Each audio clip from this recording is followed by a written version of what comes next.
삼국지라는 소설 장르는 사실 고인물에 가깝습니다.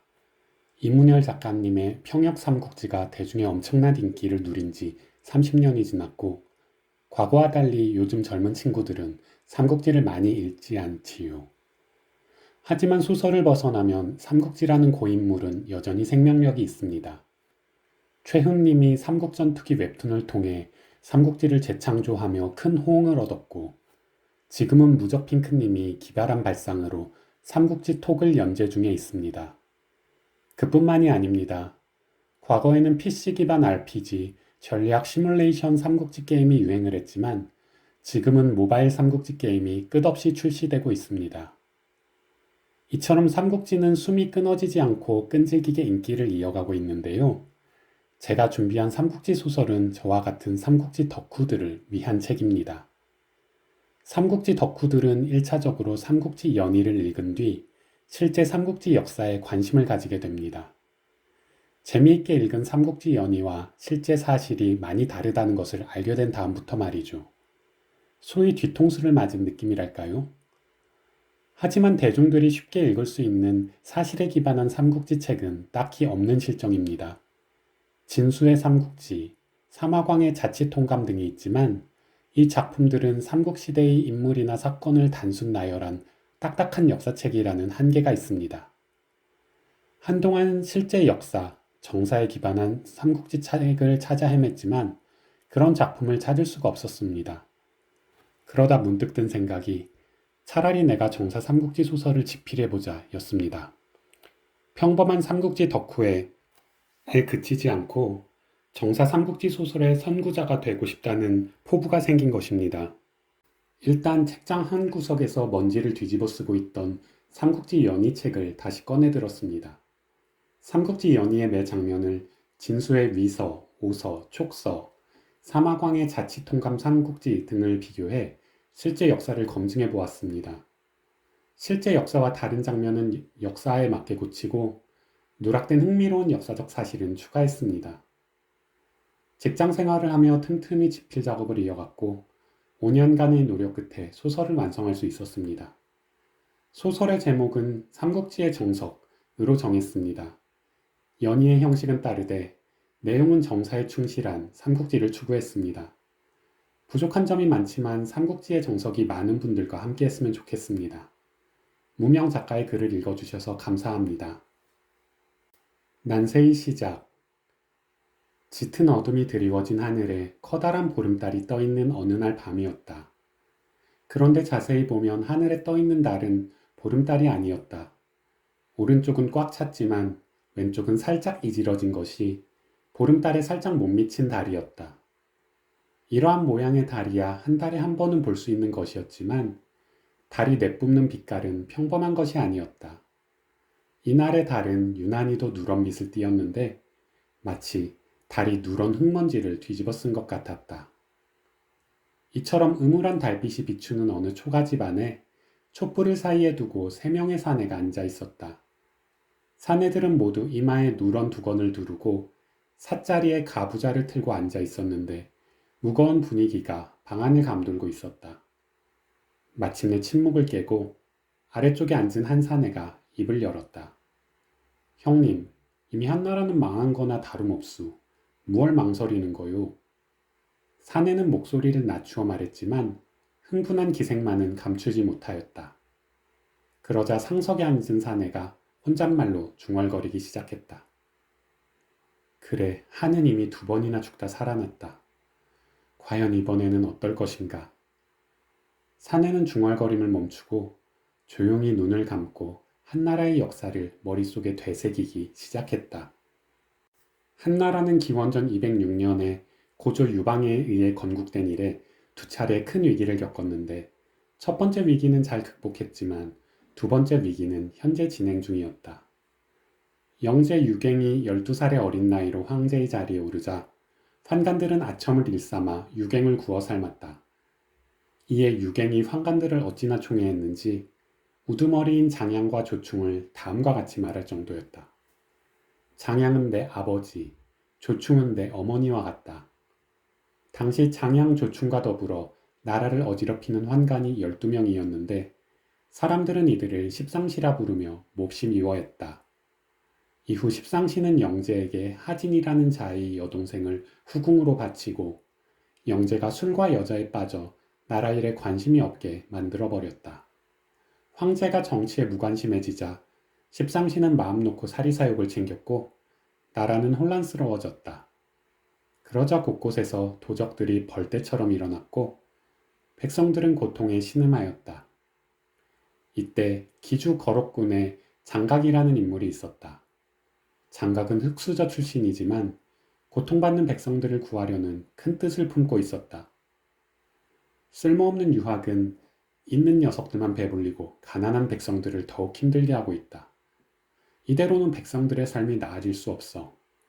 백성들을 위로해줄 새로운 학문을 찾아야 한다. 고민하던 장각은 다양한 학문을 탐구하다가 우연히 도교에 빠져들게 되었다. 장각은 도교의 경전인 태평청명서를 공부하여 깨달음을 얻었는데 태평청명서의 핵심은 하나는 사람들이 선행과 악행에 따라 그 수명을 결정하고 죄를 지은 자는 병에 걸리게 한다는 것이었다. 이후 장각은 깨달은 바를 정리하여 태평도라고 이름 붙이고 주변에 태평도의 가르침을 전하기 시작했다. 그는 병든 사람이 찾아오면 부적을 태운 물을 마시게 하고 잘못을 뉘우치게 했는데 심리적 효과 때문인지 병이 낫는 사람이 제법 생겼다. 그러자 장각을 따르는 사람들은 점점 많아졌고 장각은 자신감을 얻어 스스로를 대현량사라고 칭하였다. 오래지 않아 장각의 명성은 중국 북부 지역에 널리 퍼졌고 영제와 십상시의 폭정에 실망한 수많은 백성들이 그를 따르게 되었다. 이에 태평도의 신도수는 날이 갈수록 늘어나 수십만 명에 달했고 장각은 각지에 36방을 세워 이를 관리하였다. 이때 태평도의 인기가 어찌나 높았던지 한나라의 13개 주 가운데 8개 주가 태평도의 세력하에 있게 되었다. 이처럼 태평도는 거대한 세력을 형성하고 있었고 눈을 감고 한나라의 역사를 되새기던 사내는 바로 태평도의 주인인 장각이었다. 장각은 문득 자신이 역사의 한가운데 서 있음을 깨달으며 눈을 떴다. 그러자 동생인 장보가 목에 핏대를 세우며 말했다. 형님, 환갑놈들 꼭두각시 짓거리나 하는 유씨에게는 아무것도 기대할 수 없수. 이대로 가면 질병과 굶주림으로 백성들의 시체가 산처럼 쌓일 거요. 이미 대세는 우리에게 넘어왔습니다. 형님께서 말씀만 하시면 수십만 신도들이 벌떼처럼 일어날 겁니다. 막내인 장량도 거들었지만 장각은 씁쓸한 표정으로 고개를 저으며 말했다. 우리가 태평도를 창시한 것은 백성들을 돕고자 하는 순수한 마음에서였다. 그런데 우리가 왕좌를 차지하자고 그들을 피비린내 나는 전장으로 내몰자는 말이냐. 하지만 장보와 장량은 자신들의 주장을 굽히지 않았다. 형님, 제가 나 하나 배부르자고 거사를 하자는 것이 아니오. 형님께서 이리 주저하시면 죄 없는 수십만 신도들은 모두 붙잡혀 처형을 당할 거요. 우리는 이미 황궁 안에도 손을 써놓았습니다. 환관 봉서와 서봉이 안에서 지원해 주기로 하지 않았습니까? 그러자 장각은 미간을 찌푸리며 말했다. 이 문제는 나중에 다시 이야기하자. 장각은 동생들의 뜻을 애써 외면했지만 사실 장보와 장량의 말이 틀린 것은 아니었다. 이미 한나라는 극심한 혼란에 빠져 있었고 태평도 역시 단순한 종교단체를 넘어서 거대한 권력 집단이 되어버린 상황이었다. 이에 양사, 유도 등 조정 대신들이 태평도를 심상치 않게 여기고 장각을 조사하고 그를 따르는 유민들을 고향으로 돌려보내라고 상소를 올렸지만 다행히 영제가 무시해버리고 말았다. 하지만 언제 영제가 마음을 바꾸어 태평도를 반역의 무리로 처단할지 알 수 없는 노릇이었다. 밤새 고민하던 장각은 태평도가 이미 순수한 종교 집단으로 돌아가기엔 늦었다는 것을 깨달았다. 다음날 날이 밝자 장각은 두 동생과 신복들을 소집해 비밀회의를 열었다. 서기 184년 2월 황건적 난의 서막이 오르고 있었다. 난세에 출현하는 영웅. 장각은 신복 마원이를 하남으로 보내 그곳에 군대를 정비하는 한편 낙양의 환관들에게는 내응을 요청하게 하였다. 이에 하남으로 달려간 마원이는 부하인 당주를 황궁에 잠입시켜 환관 봉서에게 장각의 서신을 전하게 하였다. 하지만 마원이가 모르는 사실이 하나 있었으니 당주는 이미 다른 마음을 품고 있었다. 태평도가 군대를 일으킨다고 천하를 손에 넣을 수 있을까? 태평도의 병사는 수십만에 달하지만 대부분 농민 출신으로 군사훈련을 받지 못했다. 아무리 한 나라가 썩어 빠졌다지만 그 병사들은 싸움의 잔뼈가 굵은 놈들이다. 초반이야 태평도가 머리수를 앞세워 기세를 올리겠지만 결국 한나라 군대를 당해내진 못하겠지. 이번 일이 실패로 끝나면 우리 가족은 모두 온몸이 찢겨져 죽을 것이다. 당주는 태평도의 거사가 실패할 것이라고 생각하고 자신의 살 길을 찾기로 했다.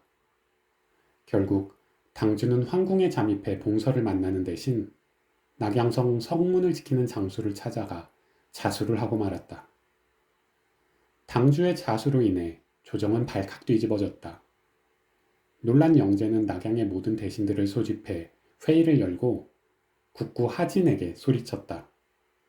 수고, 당장 마원이란 놈을 잡아들이고 반란모에 연루된 자들을 샅샅이 밝히거라. 예, 폐하. 하진은 급히 관군을 움직였고 이러한 상황을 몰랐던 마원이는 미처 몸을 피하지 못하고 관군에게 체포되고 말았다. 이 소식은 태평도의 연락망을 통해 빠르게 장각에게 전해졌고 장각은 급히 명을 내렸다. 마원이가 체포되었단 말이냐? 거사를 앞당길 것이니 각지에 사람을 보내거라. 장각은 각지에 사람을 보내 거병을 촉구하는 한편 기주와 어편을 근거지로 군대를 일으켰다.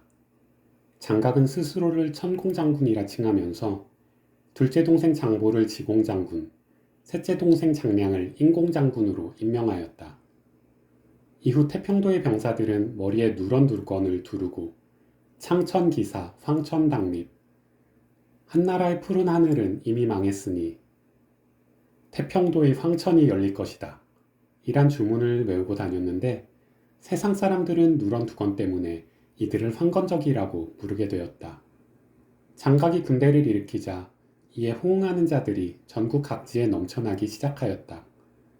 원래 태평도 신도였던 자들 외에도 가난 때문에 각지를 떠돌던 유민들, 관군에 징집되었다가 도망친 탈영병들, 지주들에게 핍박받던 소장농들, 먹고 살기 위해 남의 재물을 빼앗던 도적들, 너나 할 것 없이 황건적에 합류한 것이었다.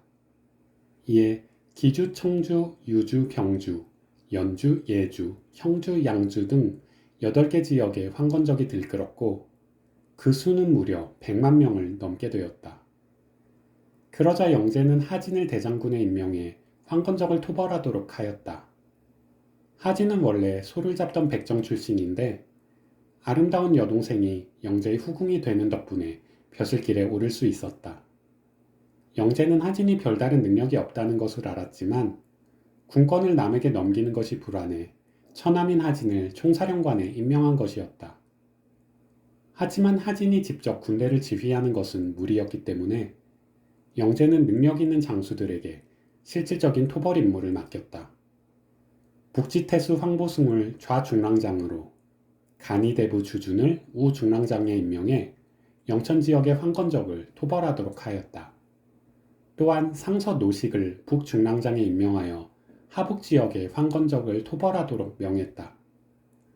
그러나 장수만 가지고 싸움을 할 수는 없는 노릇이었다. 문제는 황건적의 수보다 관군의 수가 턱없이 부족하다는 점이었다. 이에 황보승 등의 장수들은 병력을 보충하기 위해 전국에 징집령을 내렸는데 살인범까지 병사로 받아들일 정도로 몹시 상황이 급했다. 이렇게 전국에 징집령이 내려왔을 때 유주 탁군 탁현에 유비 현덕이라는 인물이 있었다. 그는 어려서 아버지를 잃고 어머니와 함께 돗자리를 짜서 팔며 생계를 유지하고 있었다. 유비는 말수가 적고 감정을 잘 드러내지 않았고 늘 사람들을 따뜻하게 대해 주변에 따르는 이가 많았다. 어려운 집안 환경에도 불구하고 유비는 큰 뜻을 품고 있었다. 유비가 살던 집 옆에 커다란 뽕나무가 한 그루 있었는데 그 생김새가 황제의 수레에 세우는 일산과 비슷했다. 유비는 이 뽕나무를 흡족하게 바라보며 친구들에게 다음과 같이 말하곤 하였다. 나는 나중에 꼭 이런 일산을 쓸 것이다. 황실의 직계혈통과 거리가 먼 유비가 황제로 추대될 리는 없었으니 이것은 힘으로 황제의 자리에 오르겠다는 말과 다름없었다. 하루는 유비의 삼촌 유자경이 유비의 말을 듣고 불같이 화를 내며 소리쳤다. 이놈, 그런 허튼 소리를 하면 집안 사람들이 다 죽게 된다. 다시는 그딴 소리를 짓거리지 말거라. 유자경이 유비를 엄히 꾸짖었지만 유비는 조금도 주눅들지 않았다. 한술 더 떠 유비는 스스로 전한 중상정왕 유승의 후예라고 자부하고 다녔다. 하지만 유비가 몰락한 유씨 가문을 일으켜 세워주리라고 기대하는 친척도 있었다. 유비의 또 다른 삼촌인 유원기는 유비가 나중에 큰 인물이 될 거라고 생각하여 수시로 금전적 지원을 아끼지 않았다. 덕분에 유비는 이름 높은 선비인 노식의 밑에서 학문을 익힐 수 있었지만 글 공부에는 별로 취미가 없었다. 대신 유비는 사냥을 즐기면서 요서군 사람인 공손찬 등 자신을 도와줄 친구들을 사귈 수 있었다. 유비는 사냥뿐 아니라 말, 음악, 화려한 옷 등을 좋아했으니 풍류를 아는 사내였다. 이러한 유비의 성향은 유협 활동을 하는 것으로 이어졌다. 유비는 무리의 우두머리가 되어 백성들을 괴롭히는 불량배를 혼내주고 주변 상인들의 안전을 보장해주는 대가로 후원금을 받았다. 또한 유비는 유협 활동을 통해 무엇보다 큰 자산을 얻었으니 그것은 2명의 용맹한 동생들이었다. 하루는 유비를 따르던 녀석 하나가 못 보던 사내 하나를 데리고 왔다. 형님, 이 녀석은 장비 익덕이라고 하는데 나이는 어리지만 싸움 실력이 대단합니다. 임금의 장비를 당해낼 자가 없으니 형님께서 수하로 거두시면 큰 힘이 될 겁니다. 이에 유비가 고개를 들어 장비를 바라보니 체구가 크고 팔의 근육이 대단한 것이 힘께나 쓰게 생긴 외모였다. 하지만 그보다 유비의 시선을 끈 것은 장비의 눈이었다. 장비의 눈은 힘이 넘치면서도 평온한 빛이 감돌고 있었다. 앞으로 잘 부탁드립니다. 장비가 꾸벅 절을 하자 유비가 허리를 숙이며 답례를 했다. 자네 같은 호거를 알게 되어 내 영광일세. 탁군 인군에서 황실의 후손으로 이름이 높은 유비가 공손하게 인사를 하자 장비는 기분이 무척 좋았다. 게다가 유비의 첫인상도 장비의 마음을 사로잡았다. 유비는 수염이 없는 깨끗한 얼굴에 귀가 매우 컸으며 팔이 어찌나 긴지 무릎 가까이 내려왔다. 많은 사람들이 유비의 얼굴을 보면 왠지 모르게 마음이 편해진다고 할 만큼 유비는 귀인의 상을 가지고 있었다. 이렇게 서로 좋은 첫인상을 받은 둘은 급격히 친해지게 되었다. 이후 유비는 용맹한 장비 덕분에 더욱 세력을 키울 수 있었다. 세력이 커지자 자연스레 거상들과도 친분을 쌓게 되었는데 대표적인 인물이 장세평과 소쌍이었다. 이들은 기주에서 말장사를 하며 큰 돈을 벌었는데 탁군에서 말을 구하다가 우연히 유비를 만나게 된 것이었다. 장세평과 소쌍은 유비를 범상치 않은 인물이라고 여기고 그와 두터운 친분을 쌓았다. 그러던 어느 날 장세평이 유비를 찾아와 말했다. 유공, 내 오늘은 부탁이 있어서 왔소. 요동으로 말을 사러 가십니까? 유비의 물음에 장세평이 고개를 저으며 말했다. 사람 하나를 숨겨주셨으면 하오. 알겠습니다. 아무 때나 데리고 오십시오. 유비는 아무것도 묻지 않고 흔쾌히 장세평의 요청을 받아들였다. 그날 밤 한 사내가 조용히 유비의 집을 찾아와 인사를 올렸다. 관우 운장이라고 합니다. 잘 부탁드립니다. 잘 오셨습니다. 앉으시지요. 유비는 관우에게 자리를 내준 후 그 얼굴을 살펴보았는데 눈썹이 짙고 눈이 부리부리한 게 보통 인상이 아니었다. 하지만 무엇보다 인상적인 것은 관우의 수염이었다. 관우의 수염은 풍성하고 길게 자라 있었는데 그 길이가 어찌나 긴지 수염이 배꼽까지 내려와 있었다. 도망다니는 상황에서 저렇게 눈에 띄는 수염을 자르지 않는다. 자부심이 대단한 사람인가 보군. 아니면 그만큼 무예에 자신이 있는 건가? 유비는 관우의 멋들어진 수염을 흥미롭게 바라보며 입을 열었다. 관우공은 장세평 대인에게 제가 어떤 사람인지 들으셨을 것입니다. 헌데 저는 공에 대해 아는 바가 없으니 간단히 소개를 해주셨으면 합니다. 저는 하동군 해안 사람으로 원래 장생이라는 자를 썼습니다. 그런데 그것 토호가 함부로 백성들의 재물을 빼앗고 괴롭히는 것을 보고 화를 참지 못하고 그 자를 죽이고 말았습니다. 그 후 운장으로 자를 바꾸고 관군의 추격을 피해 이곳저곳 떠돌다가 이곳까지 오게 되었습니다. 관우의 말에 유비는 은은한 미소를 지었다. 유비는 첫 만남에서 숨기고 싶은 과거를 털어놓는 관우의 모습이 마음에 들었다. 게다가 관우가 하동의 악덕 토호를 죽인 것은 유비가 행하고 있는 유협과도 같은 방향이라 할 수 있었다. 잘 오셨습니다. 저도 이곳에서 뜻이 통하는 사람들과 함께 백성을 괴롭히는 자들을 응징하고 있습니다. 부담 갖지 마시고 이곳에서 편히 지내십시오. 감사합니다, 유비님. 그날 이후 유비는 자신의 집에 머무르는 관우를 극진히 대접해 주었다. 관우는 늘 유비와 식사를 함께 하게 되었고 유비는 관우에게 자신의 잠자리를 양보하기도 했다. 이러한 유비의 행동에 관우도 유비를 새삼 다시 보게 되었다. 살인죄로 한낱 지명수배자에 불과한 나를 이리 성심껏 대해주다니 유비는 참으로 큰 인물이구나.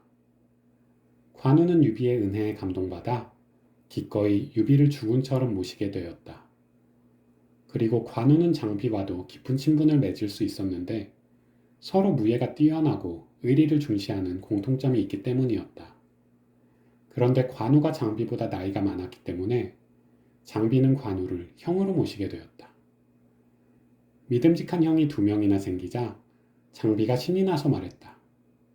형님들, 이참에 우리 의형제를 맺는 게 어떻소? 그러자 유비가 온화하게 웃으며 말했다. 난 이미 너를 친동생으로 생각하고 있는데 넌 아니었나 보구나.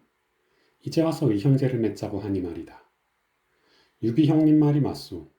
사내대장부는 말이나 글보다는 행동으로 신의를 보이는 것이 중요하오. 관우도 유비를 거들고 나서자 장비가 툴툴거리며 말했다. 뭐 따지고 보면 형님들 말이 맞소. 내 이 자리에서 하나 약속하겠는데 절대 형님들을 배신하지 않겠소. 그러자 관우가 고개를 끄덕이며 말했다.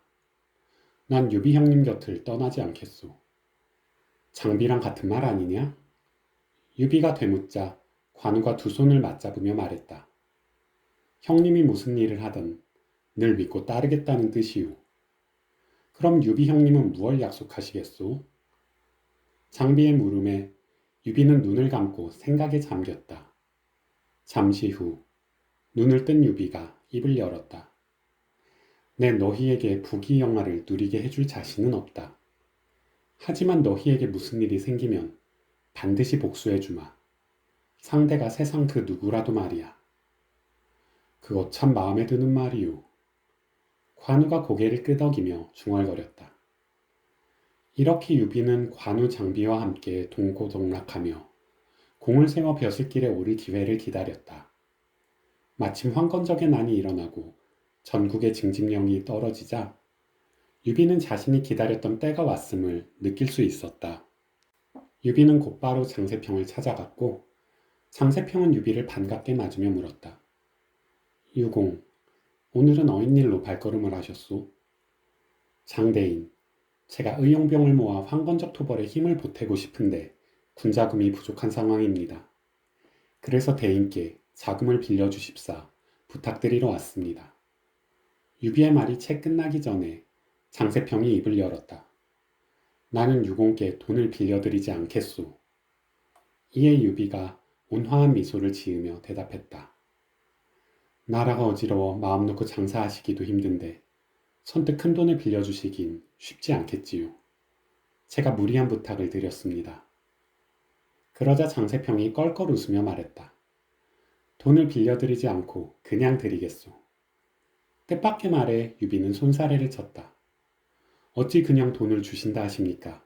시일이 걸리더라도 반드시 갚겠습니다. 유비의 말에 장세평은 고개를 저었다. 내가 큰 상인이 될 수 있었던 것은 사람 보는 눈을 타고났기 때문이요. 유공은 집안이 좋은 것도 아니고 부자도 아니지만 누구보다 귀한 상을 가지고 계시오. 지금 황건적의 규모가 100만이 넘으니 아무리 조정이 부패했어도 능력 있는 일을 외면하지 못할 것이오. 드디어 유공이 날아오를 때가 된 곳이오. 내 힘 닿는 데까지 군자금을 내어드릴 테니 훗날 뜻을 이루거든 날 잊지 마시오. 이건 장사치로서 먼 훗날을 내다본 투자요. 정말 감사드립니다, 대인. 자신을 높게 평가해야 하는 장세평의 말에 유비는 천천히 몸을 숙여 큰 절을 올렸다. 이렇게 장세평이 많은 돈과 말을 지원해주는 덕분에 유비는 의용병 1,000명을 모집해 유주의 관군에 합류할 수 있었다. 이후 유비는 교위 추정휘하에서 황건적 토벌 임무를 수행했는데 다행히 많은 공을 세울 수 있었다. 이는 관우 장비의 용맹이 워낙 뛰어난 데다가 유비가 유협 집단을 이끌며 용병수를 익힌 덕분이었다. 한편 영천 지방의 황건적 토벌에서는 조조라는 자가 두각을 나타냈는데 그는 패국 초현 사람으로 자를 맹덕이라 하였다. 조조는 원래 성이 하우시였는데 아버지 조숭이 환관 조등의 양자가 되면서 성이 조씨로 바뀌었다. 조조의 할아버지가 된 조등은 비록 환관이었지만 사대부의 인정을 받는 인물이었다. 조등은 30여 년간 4명의 황제를 모시며 특별히 잘못을 범한 적이 없었고 그가 추천한 우방, 변소, 연고, 장온, 장환, 당계전 등은 모두 당대의 훌륭한 인재들이었다. 덕분에 조등은 환관 중 최고 직위인 녹봉 이천석의 대장추 자리까지 오를 수 있었다. 반면 조등의 양자가 된 조승은 특별한 것이 없는 인물이었지만 재물을 모으는 데는 소질이 있었다. 그런데 당시 재물은 벼슬을 얻는데 아주 중요한 역할을 했다. 환제 시절부터 돈으로 관직을 사고 파는 일이 흔했고 영제는 아예 관직을 금액을 정해놓고 팔아 황실의 금고를 채우고 있었다. 이에 조승은 1억 전을 내고 태위의 자리를 샀는데 태위는 오늘날의 국방부 장관격으로 당시 최고 관직인 3공 중의 하나였다. 이렇게 조조는 명문가는 아니지만 권력과 부를 두루 갖춘 집안에서 자라났다. 하지만 조조는 평범한 부잣집 도련님과는 다른 인물이었다. 조조는 어려서부터 사냥을 좋아하고 노래와 춤을 즐겼을 뿐 아니라 당시 주류 학문이었던 유학에는 큰 관심이 없었다. 그 대신 조조는 손자병법과 같은 병법서에 관심이 많았고 권모술수와 임기응변에 능해 주변 사람들을 골탕 먹이기를 즐겼다. 과거 조조의 삼촌 중 한 명이 어린 조조가 놀러만 다니는 것을 못마땅하게 생각해 자주 꾸중을 하고 조숭에게 일러 바치곤 했다. 그러자 조조는 꾀를 하나 생각해내고 갑자기 마당에서 쓰러져 입이 삐뚤어진 중풍 환자 흉내를 내었다. 이 모습에 화들짝 놀란 삼촌이 조숭에게 이 사실을 알렸는데 조숭이 허둥지둥 달려와 보니 조조는 멀쩡했다. 내 숙부가 내가 풍에 걸렸다고 하던데 괜찮은 것이냐? 조숭이 묻자 조조가 시무룩하게 대답했다. 소자 원래 풍에 걸리지 않았으나 숙부의 사랑을 잃어 그런 소리를 들은 것 같습니다. 그래, 알겠다. 그 뒤로 조승은 동생의 말을 전혀 믿지 않았고 덕분에 조조는 더욱 제멋대로 행동할 수 있었다. 이처럼 권모술수에 능한 조조가 세상에 처음 이름을 알린 것은 낙양 북부위로 일할 때였다. 낙양 북부위는 수도 낙양의 북쪽 지역에 치안을 담당하는 관직임. 당시 낙양성 안은 밤 시간에 통행이 금지되어 있었는데 하루는 한 사내가 밤에 칼을 들고 성 안을 돌아다니다가 체포되었다. 그러자 조조는 사내를 끌고 오게 하여 엄히 신문했다. 밤에 칼을 들고 성 안을 활보하다니 자네는 무슨 일을 하는 사람인가? 하지만 사내는 조금도 두려워하는 기색 없이 조조를 보고 음흉한 미소를 지었다. 나는 건석의 삼촌인데 조카의 심부름으로 급히 성에 들어오다가 실수를 하였네. 한번 눈 감아주게. 건석은 영제의 총애를 받는 환관으로 날아가는 새도 떨어뜨릴 정도로 권세가 막강했다. 하지만 조조는 건석을 두려워하지 않는 눈치였다. 밤에 통행을 금하는 것은 황제 폐하의 뜻이거늘 건석이 폐하의 뜻을 어기겠다는 것이냐. 여봐라. 이자에게 곤장 10대를 쳐라. 자 잠깐. 원하는 게 돈인가 벼슬인가. 내 건석에게 말해서 뭐든 다 해주겠네. 그러자 조조가 목청을 가다듬어 외쳤다. 이자는 뇌물로 관리를 매수하려 했다. 뇌물죄를 더하여 곤장 20대를 쳐라. 조조의 서슬퍼런 명령에 병사들은 건석의 삼촌을 형틀에 묶고 곤장을 때리기 시작했다. 내가 잘못했네. 살려주게. 잠시 후 곤장을 치던 병사가 사색이 되어 조조에게 말했다. 죄인이 죽고 말았습니다. 이를 어쩌면 좋습니까? 그 덩치에 곤장 20대도 못 버틴단 말이냐. 밥만 축내는 식충이 같은 녀석이군. 시신을 수습하고 이를 알리는 방을 붙여라. 이 소문은 낙양 일대에 빠르게 퍼졌고 사람들은 조조를 정의의 사도라고 치켜 세우게 되었다. 이에 건석과 십상시는 이를 갈았지만 조조에게 보복하는 것은 쉬운 일이 아니었다. 조조의 할아버지 조등은 십상시에게 대부와 같은 인물이었고 조조의 아버지 조승도 십상시의 중요한 금전적 후원자였기 때문이었다. 죽일 수 없다면 멀리 내쫓아야겠지. 그래, 모양새 좋게 적당히 승진시켜서 말이야. 얼마 후 조조를 돈구현 현령으로 임명한다는 명이 내려왔고 조조는 쓴웃음을 지었다. 역시 십상시는 머리가 나쁜 놈들이 아니야. 이렇게 우회적으로 반격을 하다니 말이야. 쓴 입맛을 다시며 집을 나선 조조는 허소라는 사람의 집으로 발걸음을 옮겼다.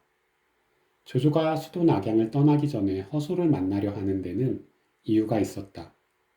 허소는 인물 평가를 잘하기로 유명했는데 콧대가 높아서 아무나 평가를 해주지 않았다.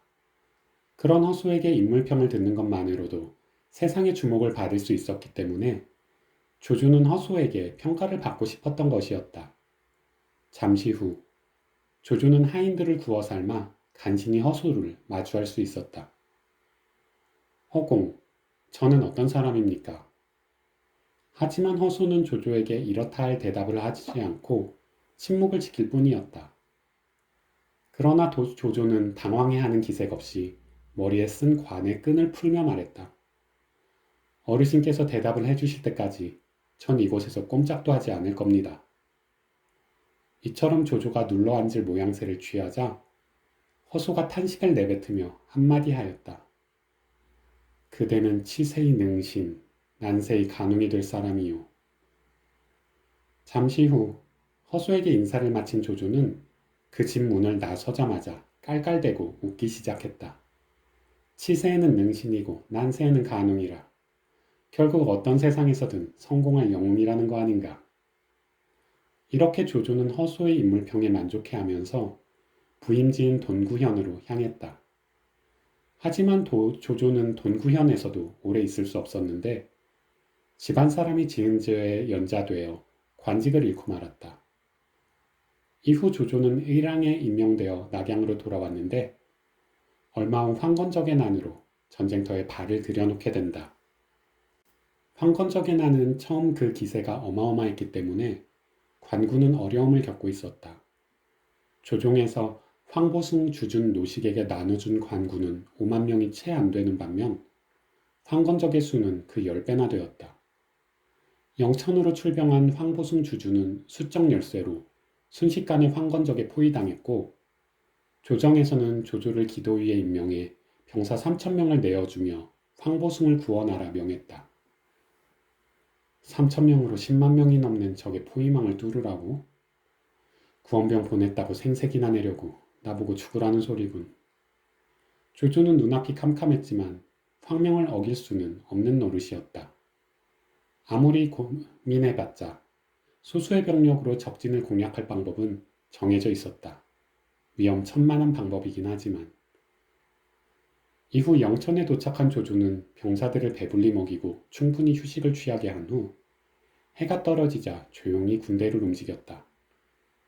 자정쯤 되어 조조의 군대가 황건적의 진지 앞에 도착했는데 갑자기 불길이 크게 솟구쳐 올랐다. 아뿔싸, 기습을 눈치챈 것인가? 조조가 깜짝 놀라 주변을 살펴보니 다행히 황건적 진지 곳곳이 불타오르고 있었고 반대편에서 커다란 함성 소리가 들려왔다. 황보승 장군이 화공을 폈었구나. 적이 방심하도록 여러 날을 참고 기다리다가 불을 사용했어. 과연 명장이로다. 상황을 파악한 조조는 전군에 돌격 명령을 내리고 앞장서서 말을 달리기 시작했다. 이때 황건적은 황보승의 화공에 넋이 나가 무작정 반대쪽으로 달아나고 있었는데 때마침 조조의 군대가 들이닥치자 어찌할 바를 몰라 했다. 황보승과 조조의 군대는 날이 밝을 때까지 황건적을 마구잡이로 베었고 전투는 관군의 대승으로 끝이 났다. 며칠 후 주준도 때를 놓치지 않고 군대를 움직여 대승을 거두니 잇따라 관군의 승전보가 조정에 전해졌다. 이로써 영천지방의 황건적은 그 세력이 크게 위축되었고 살아남은 황건적은 연암에 집결해 결사항전을 준비하였다. 한편 하북의 전황도 영천과 비슷했으니 노식의 군대도 연일 조정에 승전보를 전하고 있었다. 패전을 거듭한 장각은 광종의 성 안에 들어가 웅크렸고 노식은 성을 포위하고 적이 허점을 보이기를 기다렸다. 보통 성을 공격할 때는 수비하는 병력의 2배 이상이 필요하다고 하는데 이때 노식의 군대는 적의 절반에도 못 미쳤다. 그래서 노식은 무리하지 않고 장기전을 택한 것이었다. 하지만 불행히도 황제 영제는 성격이 매우 급했다. 노식이 황건적과 한 달 남짓 대치하고 있다는 소식을 듣자 영제는 환관 좌풍을 노식의 진영으로 보내 상황을 파악하도록 하였다. 그러나 좌풍의 관심은 광종의 전황이 아니었으니 그는 노식의 진영에 도착하자마자 본색을 드러냈다. 폐하께서는 장군이 황건적과 내통하고 있는 것이 아닌지 의심하고 계십니다. 약간의 성의만 보여주시면 제가 낙양으로 돌아가 잘 말씀을 드리겠습니다. 하지만 대쪽 같은 성품의 노식에게 이러한 뇌물 요구가 통할 리가 없었다. 여러 해 동안 흉년이 계속되어 병사들을 먹일 군량도 부족한 형편이요. 감찰관께 따로 재물을 챙겨드릴 여력은 없소이다. 장군의 뜻은 잘 알겠소이다. 후회하실 거요. 좌풍은 원한을 품고 낙양으로 돌아가서 영제에게 노식이 일부러 황건적을 토벌하지 않고 질질 시간을 끌고 있다고 거짓 보고를 해버렸다. 그러자 영제는 불같이 화를 내며 노식을 낙양으로 잡아들이는 한편 하동태수 동탁을 노식의 후임으로 임명했다. 한편 이 소식을 들은 하남의 장수들은 탄식하지 않을 수 없었다. 장군, 이게 말이 되는 일입니까? 나라가 어지럽고 황건적이 일어난 것은 모두 십상시 때문인데 폐하께서는 아직도 환관의 말만 믿고 죄 없는 충신을 잡아들이시다니요. 조조가 분노를 감추지 못하고 소리치자 황보승이 그를 다독이며 말했다. 자네도 낙양 북부위로 일했으니 폐하께서 어떤 분인지 잘 알고 있지 않은가?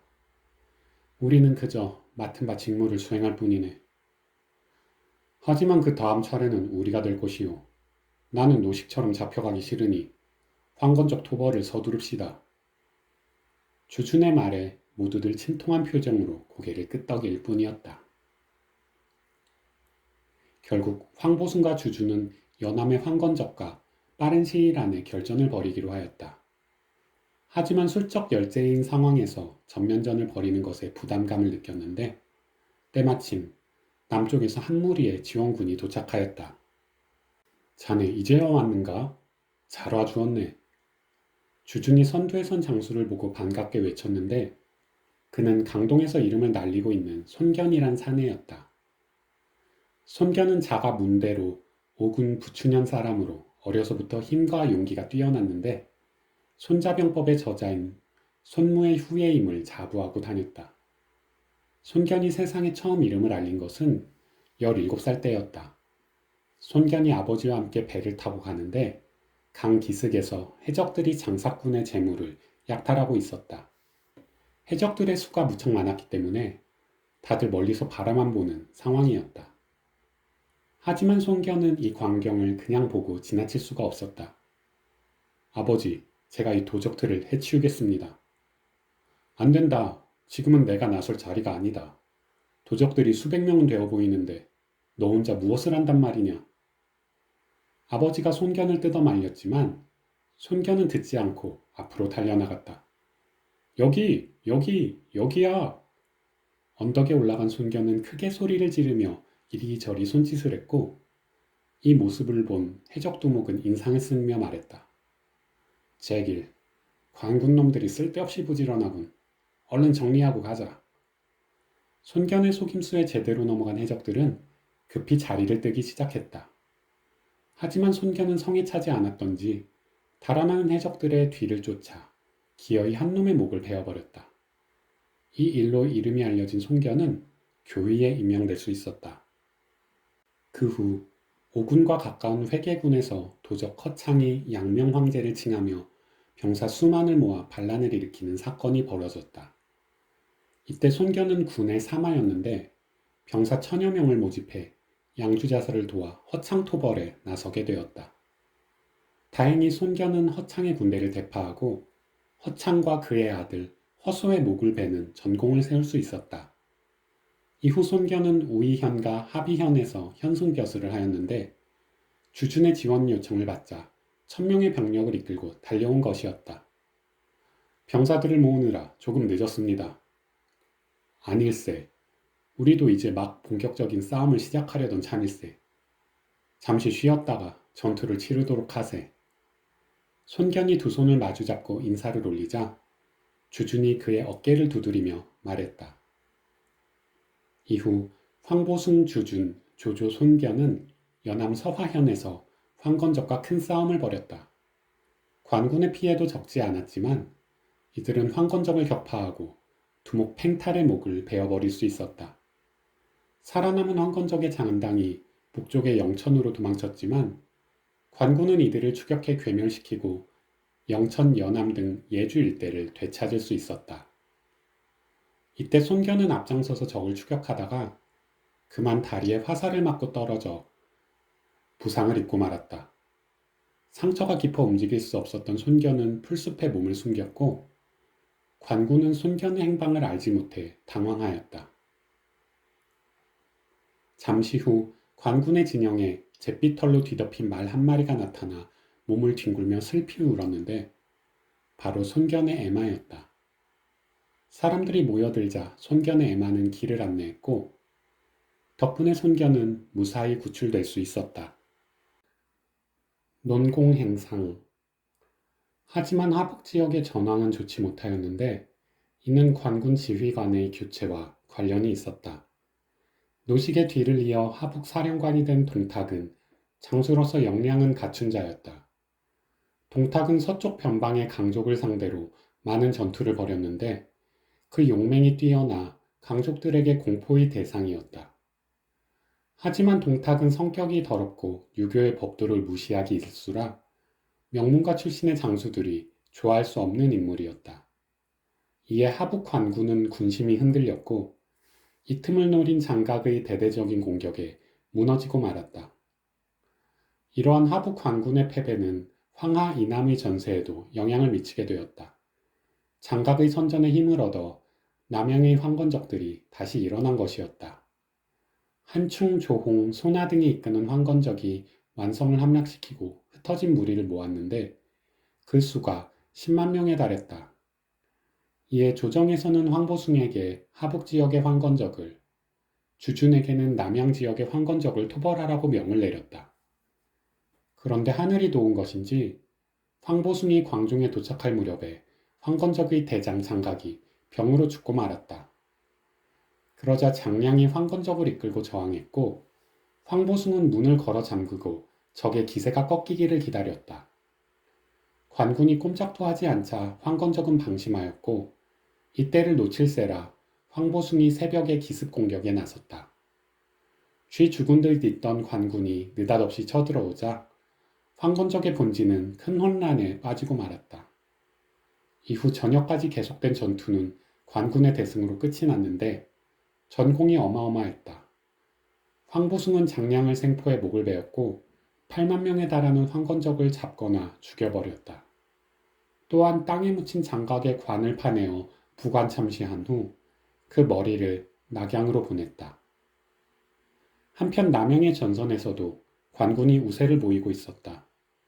주주는 조조 손견과 함께 싸움을 벌여 황건적을 격파하고 적장 조홍을 잡아 죽이는 성과를 얻었다. 대패한 황건적은 완성으로 들어가 방어에 나섰는데 주주는 몇 개월 동안 완성을 공격했지만 별다른 성과를 얻을 수가 없었다.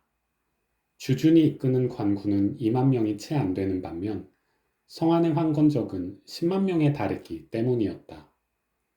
그러자 영제의 조급증이 이들을 옥죄어 왔다. 영제는 수차례 조서를 보내 완성을 함락시킬 것을 독촉하더니 주준이 직무를 소홀히 했다며 옥에 가두려고 했다. 다행히 사공 장원이 나서서 이를 막아주었는데 소식을 들은 주준은 한숨이 절로 나왔다. 결국 나도 노식처럼 옥살이를 하겠구나. 장군, 방법이 없습니다. 피해를 감수하고 총공격에 나서야 합니다. 병사들을 아끼다가 우리 목이 달아날 겁니다.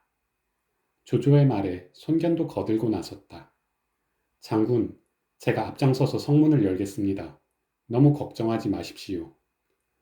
고맙네. 자네들이 있어서 든든하구먼. 고민하던 주주는 결국 총공격을 결심하였다. 다음날 새벽, 주주는 관군의 막사를 모두 불태운 후 전군을 소집해 한바탕 연설을 했다. 오늘 우리는 완성을 함락시킬 것이다. 성을 함락시키지 못하면 그동안 쌓은 공적도 모두 물거품이 된다. 이미 막사를 불태웠으니 우리는 돌아갈 곳도 없다. 공을 세워 벼슬과 재물을 얻는 것이 오늘 전투에 달렸다.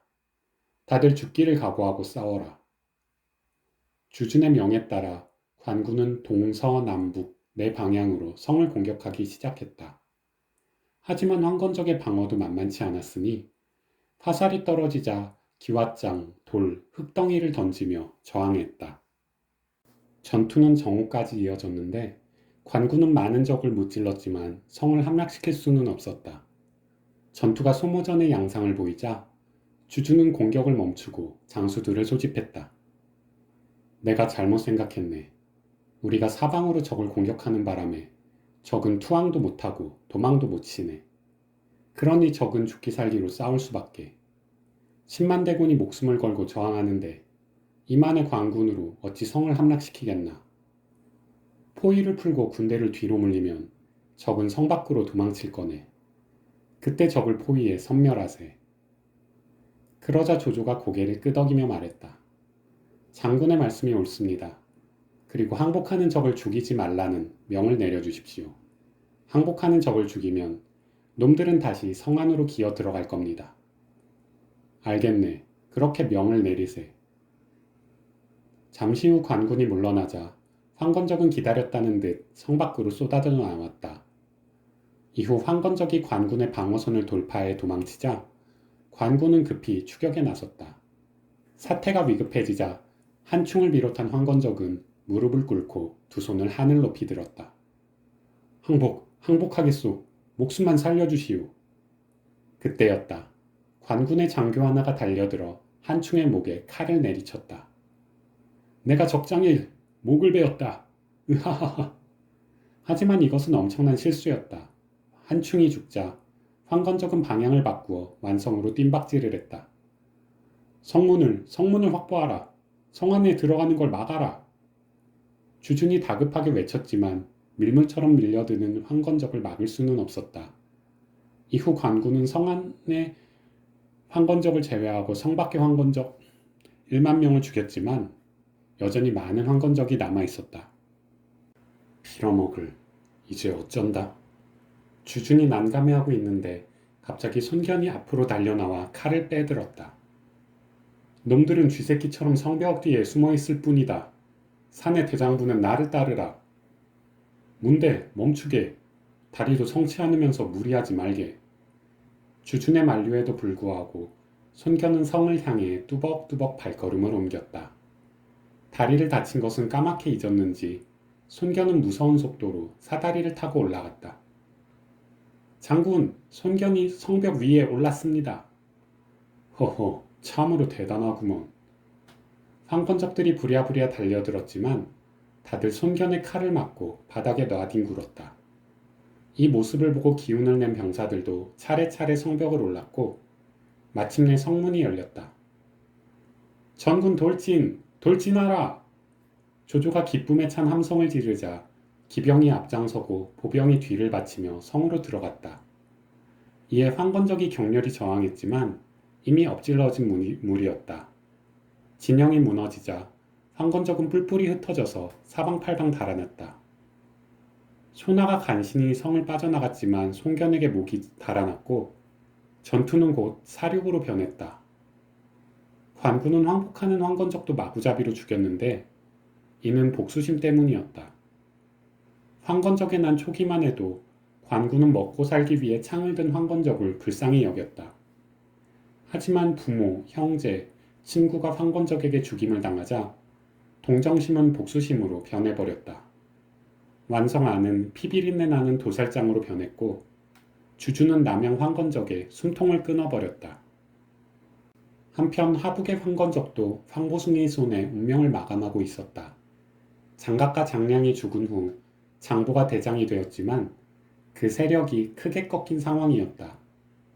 황보숭은 곡양에서 커다란 싸움을 벌였고 마침내 장보의 목을 베어버렸다. 그러자 전의를 상실한 황건적 10만 명이 투항해 왔지만 황보숭은 투항을 받아주지 않았다. 이들을 살려주면 백성들은 반란을 일으켰다가 상황이 불리하면 항복하면 된다고 생각할 것이다. 이들을 죽여 후세의 본보기로 삼아라. 황보숭의 명에 따라 항복한 황건적 10만 명은 모조리 죽임을 당하고 말았다. 여기서 그치지 않고 황보숭은 황건적의 시신으로 경관을 만들어 널리 이 일을 알렸다. 이렇게 황건적은 남양과 곡양에서의 대패로 세력을 잃었고 살아남은 적들은 뿔뿔이 흩어져 산속에 숨었다. 이에 조정에서는 황보숭을 좌거기장군, 주준을 우거기장군으로 임명해 그 공을 격려해 주었다. 또한 두 사람의 적극적인 탄원 덕분에 노식은 옥에서 풀려날 수 있었다. 조조도 그 공을 인정받아 연주 제남상에 임명되었고 손견은 별부사마의 직책을 받을 수 있었다. 이후 조조는 동군태수, 의랑 등에 임명되었지만 병을 핑계로 사형하다가 전군교위에 임명되어 다시 낙양에서 일하게 된다. 한편 유주 황건적 토벌에 공을 세운 유비는 기주 중산국 안희현 현위에 임명되었다. 현위는 치안을 담당하는 말단 벼슬이었지만 유비는 성실히 직무를 수행해 안희현의 치안을 좋게 만들었다. 하지만 몇 달 후 군에서 내려온 공문 한 장이 유비의 마음을 심란하게 만들었다. 황건적의 난에서 공을 세워 관리가 된 사람들 중에 문제가 있는 자들의 관직을 박탈한다. 공문을 읽은 유비는 불안한 마음을 지울 수가 없었다. 이건 조정에 연줄도 없고 뇌물도 바치지 않은 사람들의 관직을 뺏으려는 속셈 아닌가. 이제 와서 백성들에게 재물을 빼서 뇌물을 바칠 수도 없고 어찌해야 하는가. 며칠 뒤 도구 무명이 안희현에 도착하였는데 마침 무명은 유비와 아는 사이였다. 이에 유비는 관사로 찾아가 만나기를 청했지만 무명은 병을 핑계로 만나주지 않았다. 몸이 불편하다고? 내 얼굴을 볼 면목이 없는 거겠지. 내 싸움터에서 죽을 고비를 넘기고 겨우 현이벼슬을 얻었는데 이것마저 빼앗아 간단 말인가. 오냐, 빼앗기기 전에 버리마. 분노한 유비는 관하로 돌아가 병사들을 소집한 후 다시 관사로 돌아와 큰 소리로 외쳤다. 태수님의 밀명을 받아 도구를 체포한다. 뭐라고? 유비 무슨 짓이냐? 도구가 화들짝 놀라 밖으로 뛰쳐나왔는데 유비는 병사들에게 눈짓을 해 그를 포박하게 하였다. 이후 유비는 무명을 안희현의 경계까지 끌고 간 다음 그를 커다란 나무에 묶었다. 유비, 뭘 하려는 건가? 이보게. 무명의 말에 유비는 아무런 대답도 하지 않았다. 그 대신 기다란 회초리가 무명의 등줄기를 휘감았다. 유공 살려주게. 난 위에서 시키는 대로 할 뿐이네. 무명이 부들부들 떨며 목숨을 구걸하는데 마침 관우와 장비가 헐레벌떡 뛰어왔다. 형님, 이게 무슨 일입니까? 얼굴이 하얗게 질린 아우두를 본 유비는 그제서야 회초리를 땅에 집어 던졌다. 너를 살려줄 테니 군수에게 내 말을 똑바로 전해라. 청렴한 관리들을 괴롭히지 말고 백성들을 잘 보살피라고 말이다. 나는 오늘부로 안휘연 현의를 그만둘 것이고 인수를 반납한다. 아, 알겠네. 유비는 자신의 인수를 무명의 목에 걸어준 다음 관우와 장비에게 말했다. 내 너희들에게 미안하게 되었구나. 괜찮소. 어차피 벼슬을 바라고 형님을 따른 것은 아니었소. 관우가 유비를 위로했고 장비가 고개를 끄덕이며 말했다. 좋소. 이제 어찌할 생각이오? 일단 탁현으로 돌아가 몸을 숨기자. 세상이 어지러우니 죄를 씻을 기회가 생기겠지. 잠시 후 유비는 관우 장비를 비롯한 몇몇 신복들과 함께 고향 땅을 향해 말을 달리기 시작했다. 한편 유비뿐 아니라 많은 관리들이 억울하게 관직을 빼앗겼는데 이는 영제와 십상시가 예전의 부패한 모습으로 돌아갔기 때문이었다.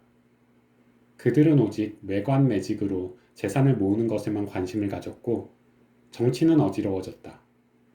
황건적의 난으로 전국이 황폐해졌지만 지방 관리들도 황실을 본받아 백성을 수탈하기에 바빴다. 그 결과 전국 곳곳에서 반란이 일어나고 도적대가 들끓는 지경에 이르렀다. 하지만 무능하고 이기적인 황제와 십상시는 낙양만 지키면서 반란 토벌 임무를 해당 지역의 자사 태수에게 떠넘겨버렸다. 이는 반란을 토벌할 중앙의 병력이 부족하기도 했지만 자신들의 병력이 줄어들면 권력이 약해질 것을 우려했기 때문이었다. 이렇게 반란을 토벌하는 임무를 자사 태수들이 떠안게 되면서 한나라 지방 세력의 군벌화가 시작되었다. 이후 유비 일행은 지명수배를 피해 각지를 떠돌다가 단양에서 도위 관구이의 반란 토벌군에 지원하게 되었다. 관구이가 이끄는 군대는 합의해서 전투를 벌였고 유비 일행은 도구를 매질한 죄를 씻기 위해 죽을 힘을 다해 싸웠다.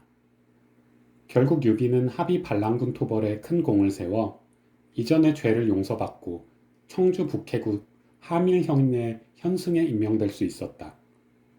그 후 유비는 청주 평원국 고당현 현위에 임명되었다가 고당 현령으로 승진하였다. 십상시의 최후. 이렇게 나라 전체가 반란으로 신음하는 상황에서도 영제는 정신줄을 놓고 술과 여자에 빠져 있었다. 그러자 하늘도 노하셨는지 영제는 병에 걸리고 말았다.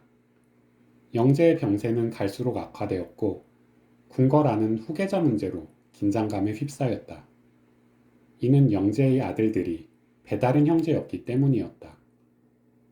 과거 하진의 누에이 동생이 황궁에 들어와 황자 유변을 낳고 황후가 되었는데 이후 영제가 국력 왕미인을 총애하여 황자 유협을 얻게 되었다. 그러자 하황후가 왕미인에게 몰래 짐주를 먹여 죽여버렸고 이때부터 영제의 어머니인 동태후가 유협을 키우게 되었다. 동태후는 하황후가 왕미인을 독살한 것을 눈치채고 왕미인의 아들인 유협을 가엾게 여겼다. 영제도 총명하고 인물이 좋은 유협에게 황제 자리를 물려주고 싶었지만 유변의 외삼촌인 하진이 대장군의 자리에서 눈을 번뜩이고 있는 것이 부담스러웠다.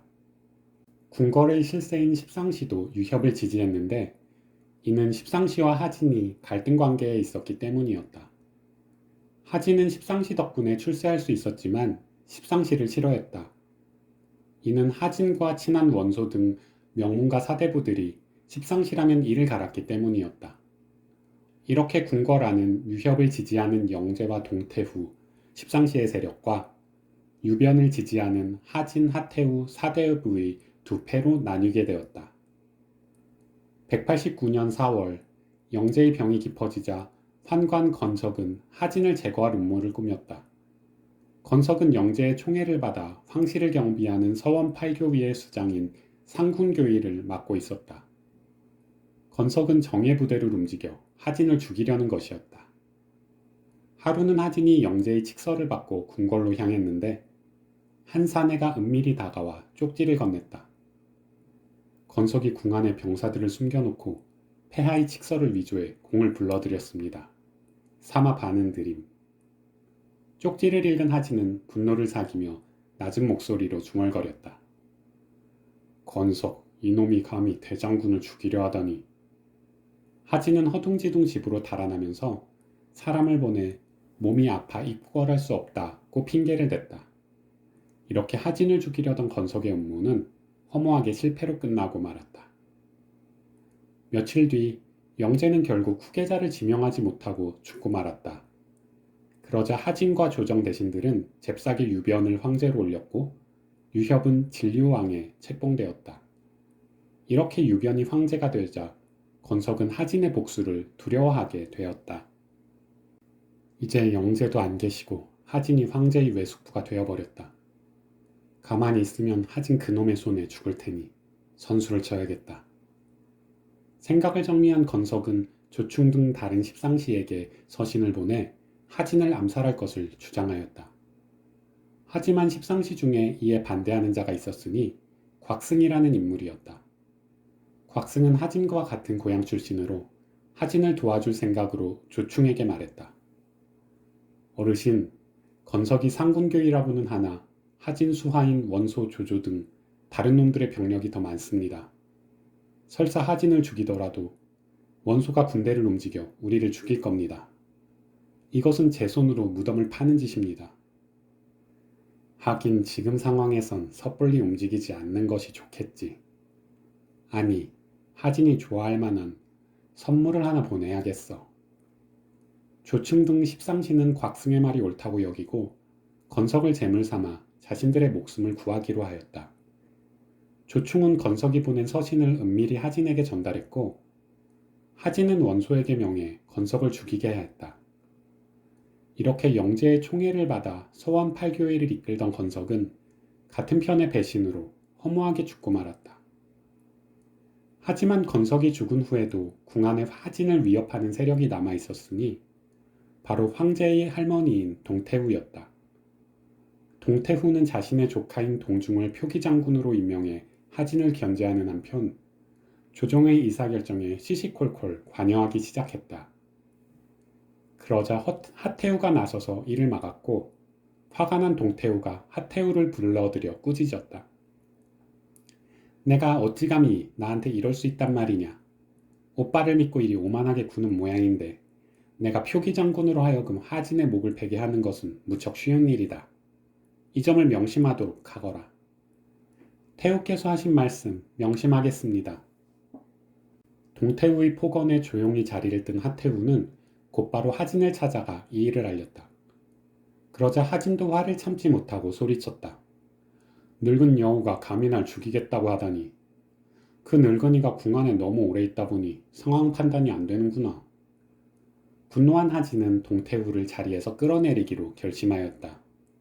며칠 뒤 하진은 여러 대신들과 함께 동태후를 고발하는 상소를 올렸다. 여기서 하진이 지적한 것은 뇌물죄였는데 실제로 동태후는 매관 매직을 통해 재물을 긁어모으고 있었다. 이렇게 하진은 동태후의 죄를 낱낱이 밝힌 다음 그녀를 고향인 하간으로 추방시켜버렸다. 별탈 없이 동태후를 제거한 하진의 다음 목표는 표기장군 동중이었다. 하진은 원소에게 병사를 주어 동중의 관절을 포위하고 표기장군의 인수를 받아오도록 하였다. 하진은 그저 동중의 벼슬을 박탈할 생각이었지만 동중은 병사들이 집을 포위하자 겁을 먹고 자살해버렸다. 이렇게 동태후 일가를 제거한 하진은 무척 만족스러웠지만 원소 등 젊은 사대부들의 생각은 달랐다. 이들은 오랜 기간 사대부를 탄압하고 나라를 어지럽힌 십상시를 그냥 둘 수 없었다. 이번 기회에 십상시를 모두 죽이셔야 합니다. 건석 하나 죽였다고 일이 해결된 것이 아닙니다. 놈들은 대장군을 암살하려다가 일이 여의치 않자 건석을 희생양으로 삼은 것뿐입니다.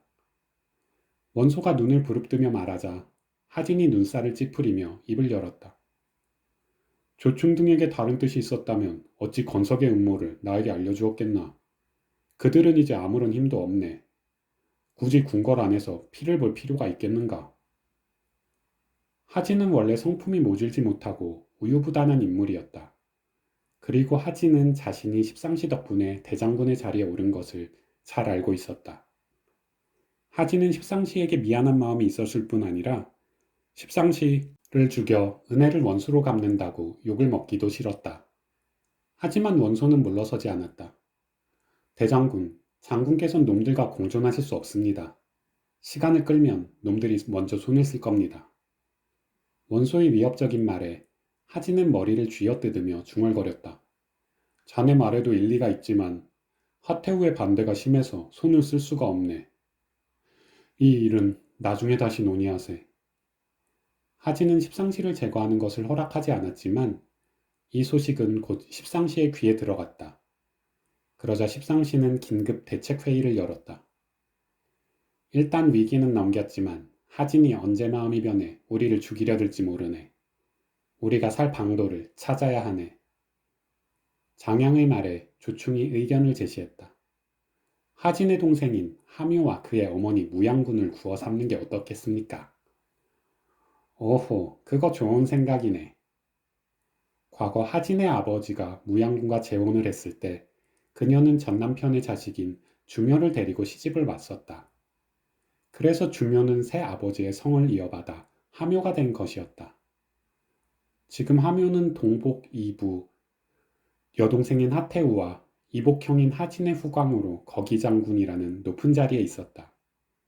또한 무양군은 하진의 친어머니는 아니었지만 효를 강조하는 유교 사회에서 하진이 함부로 대할 수 있는 상대가 아니었다.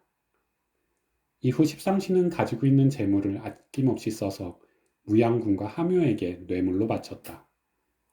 그러자 무양군과 하묘는 하태우에게 십상시를 적극 옹호했고 하태우는 하진에게 십상시를 해치지 말라고 엄명을 내렸다.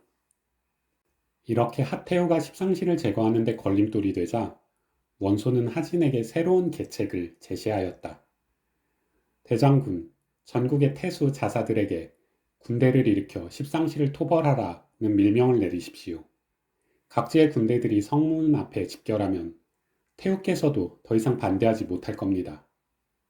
원소의 말에 하진은 무릎을 탁 치며 소리쳤다. 그거 정말 좋은 생각일세. 외부의 군대들이 모여들면 태우도 더 이상 반대하지 못할 것이야.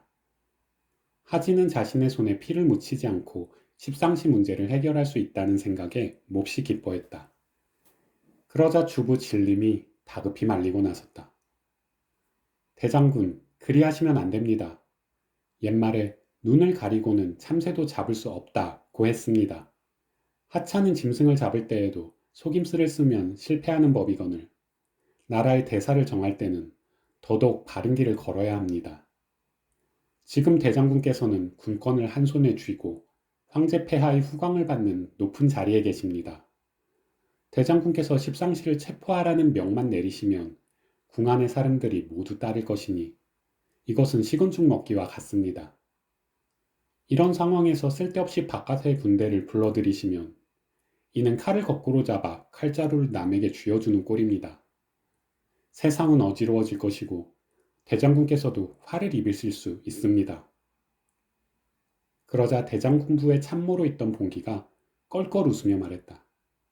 자네는 어찌 그리 겁이 많은가? 일개 태수나 자사 따위가 어찌 감히 대장군의 권위에 도전할 수 있단 말인가? 각지에서 태수 자사들이 모이면 자연스레 서로 견제할 것이니 그들이 낙양성을 범하는 일은 벌어질 수 없네. 원본처의 계책에 따르면 대장군께서 태후마마와 감정 상하는 일 없이 십상시를 제거할 수 있으니 이보다 더 좋은 계책은 없을 것이네. 그러자 조조가 답답하다는 듯이 입을 열었다. 대장군, 환가는 한나라가 생긴 이래 계속 있어 왔고 그들의 존재 자체가 문제는 아닙니다. 다만 환제와 영제께서 그들에게 지나친 권력을 주신 것이 화근이 된 것입니다. 이미 환관들의 죄가 드러났으니 그들을 감옥에 가둔 후 죄의 무겁고 가벼움을 따져 처벌하면 그만입니다. 바깥의 군대를 불러들이면 십상시도 죽기 살기로 덤벼들 것이니 이는 화를 자초하는 일입니다. 조조의 말이 끝나기가 무섭게 봉기가 헛기침을 하며 조조를 헐뜯기 시작했다. 자네 집안이 환관 집안이라 십상시를 처단하는 일에 반대하는 것인가? 뭐라고? 자네 말 다 했는가? 조조는 자신의 약점을 건드리는 봉기를 한참 노려보다가 결국 화를 참으며 밖으로 나가버렸다. 조조가 나간 후에도 많은 사람들이 외부 군대를 부르는 일에 반대했지만 하진은 결국 원소의 계책에 따르기로 하였다. 이는 하진이 이 골치 아픈 문제를 빨리 해결하고픈 생각이었기 때문이었다. 원소의 조언에 따라 하진은 무맹도의 정원, 전장군 동탁, 한해태수 왕광, 동군태수 교모 등에게 밀서를 보냈다. 밀서를 받은 인물들 중 낙양에서 가장 가까운 곳에 있었던 것은 병주의 정원이었다. 정원은 하진의 요청에 응해 군대를 거느리고 강을 건넌 후 맹진에 큰 불을 질러 위세를 과시했다. 뒤이어 교모가 성고에 준대를 주둔시켰고 왕광은 강노병을 이끌고 태산에 당도하였다. 상황이 이렇게 되자 하태호도 무작정 십상시를 감싸고 있을 수는 없었다. 하진과 상의 끝에 하태호는 십상시를 파직시켜 궁 밖으로 내보내기로 하였다. 하지만 이러한 절충안을 받아들이지 못하는 사람이 하나 있었으니 바로 원소였다. 원소는 하진에게 부탁해 사례교의 관직을 받아냈는데 사례교의는 관리의 감찰과 낙양의 치안을 담당하는 자리였다. 원소는 십상시의 비리를 조사하기 시작했고 생명의 위협을 느낀 십상시는 긴급 대책회의를 열었다. 우리가 궁 밖으로 나가 쥐죽은 듯 조용히 살겠다는데도 원소놈은 기어이 우리의 명추를 끊겠다는 건가? 장양이 분노에 찬 목소리로 말하자 조충이 맞장구를 쳤다. 제 생각이 짧았습니다. 앞서 건석이 하진을 죽이려 할 때 힘을 실어줬어야 합니다. 우리만 억울하게 죽을 순 없지. 하진을 죽이세. 장양은 동료 십상시인 단규와 필람에게 무사들을 거느리고 궁 안에 숨어있게 한 후 하태후의 편지를 위조해 한밤중에 하진을 불러들였다. 이에 하진은 별다른 의심 없이 궁 안에 들어왔다가 곧바로 단규의 무리에 둘러싸이고 말았다. 이게 무슨 짓이냐? 하진이 겁에 질려 중얼거리자 무사들 뒤편에서 장양의 모습을 드러냈다. 이윽고 장양은 하진을 노려보며 목소리를 가다듬어 말했다. 하진, 천하가 어지러운 것은 우리들만의 죄가 아니고 우리는 내놈 집안을 귀하게 만들어 주었다. 선왕제께서 하태우를 폐하려 하셨을 때도 우리가 울면서 거금 10,000,000금을 바쳐 폐하의 마음을 풀어드렸으니 이것은 내놈 집안에 의지하고자 함이었다. 그런데 너는 은혜를 잊고 우리를 모두 죽이려 하니 너무 심하지 않느냐? 너는 궁궐하니 더럽다 하였는데 황제 아래로 천명하고 충성스러운 자가 누가 있는가? 자, 다들 움직여라. 장양의 말이 끝나자 무사들이 일제히 하진의 몸에 칼을 꽂았고 하진은 외마디 비명을 지르며 숨을 거두었다. 이렇게 하진을 죽이는 데 성공한 장양은 다음 계책의 실행에 나섰다. 장양은 거짓 조서를 꾸며 과거 태위를 지낸 벌릉을 사회대교의로 소부 허상을 하남윤으로 임명하도록 하였다. 이는 수도인 낙양을 실질적으로 지배하는 사례교의와 하남윤을 자신의 사람으로 바꾸어 원소 등 사대부에게 대항하려는 속셈이었다. 하지만 조서를 본 상서 노식은 이것이 거짓 조서임을 눈치채고 시간을 끌기로 했다. 대장군이 오시면 의논하여 처리하도록 하겠소. 그러자 조서를 가지고 온 장양의 수하가 하진의 머리를 꺼내어 땅에 내던졌다. 하진이 반란을 도모해 이미 죽여버렸소. 하지만 노식은 보통 인물이 아니었으니 당황하지 않고 말했다. 대장군께서 돌아가셨는데 이 조서는 누가 내린 것이오? 황제께서 아직 어리시니 태후마마의 조서를 받는 것이 도리일 것이오. 하진의 반란으로 사태가 시급한데 어찌 태후의 조서를 받겠소? 태후마마의 조서 없이 사례교회를 임명한다면 장양 등이 반란의 주모자로 의심받을 것이오. 결국 장양의 수하는 태후의 승인을 받기 위해 돌아갔고 노식은 몰래 사람을 궁안으로 보내 이 사실을 알렸다. 잠시 후 하진이 십상시에게 죽었다는 소식이 대장군부에 전해지자 원술이 길길이 날뛰며 소리쳤다. 미천한 환관놈들이 감히 대장군을 죽이다니. 놈들이 또 무슨 짓을 할지 알 수 없습니다. 당장 궁으로 들어가 모두 죽여야 합니다. 하진의 신복장수였던 오광이 울분을 토하며 병사들과 함께 궁으로 향했고 원소, 조조, 원술 등도 각기 군대를 이끌고 그 뒤를 따랐다.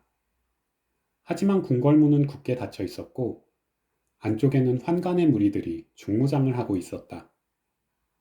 이에 병사들이 도끼로 문을 부수려 했지만 문 안쪽으로 나무를 여러 겹 덧대어 놓은지라 문이 쉽게 부서지지 않았다. 또한 궁궐 높은 곳에 몸을 숨긴 궁수들이 화살을 날리며 문을 부수는 것을 방해하고 있었다. 궁궐문을 열지 못한 채 부질없이 시간만 흘러갔고 어느덧 해가 저물기 시작하였다. 이대로 날이 어두워지면 환관들이 어둠을 틈타 달아날 것이 뻔했고 원술은 최후의 수단을 쓰기로 했다. 궁궐 곳곳에 불을 질러라. 환관놈들이 불에 타 죽을까 기어 나올 것이다. 예, 장군. 원술의 명에 따라 병사들이 불을 지르자 과연 십상시가 반응하기 시작했다. 사태의 위급함을 느낀 장양 단규 등이 하태우에게 달려가서 말했다. 대장군의 수하들이 반란을 일으켜 궁궐을 불태우고 있습니다. 서둘러 몸을 피하셔야 합니다. 대장군은 어디 계신가? 사람을 풀어 찾고 있습니다. 태우께서는 일단 황제폐와 함께 북궁으로 피하시지요. 저희가 모시겠습니다. 장양의 무리가 칼을 들고 험상궂은 표정을 짓고 있었기 때문에 태우로서는 따르지 않을 도리가 없었다. 이후 장양이 황제와 진류왕을 데리고 앞장서고 단규가 뒤에서 태우를 끌고 가는데 느닷없이 호통소리가 들려왔다. 대장군을 죽이고 거짓 조서를 꾸미는 것도 모자라서 이제 태후마마를 납치하려는 것이냐? 깜짝 놀란 단규가 아래층을 바라보니 노식이 창을 높이 들고 험상궂은 표정을 하고 있었다.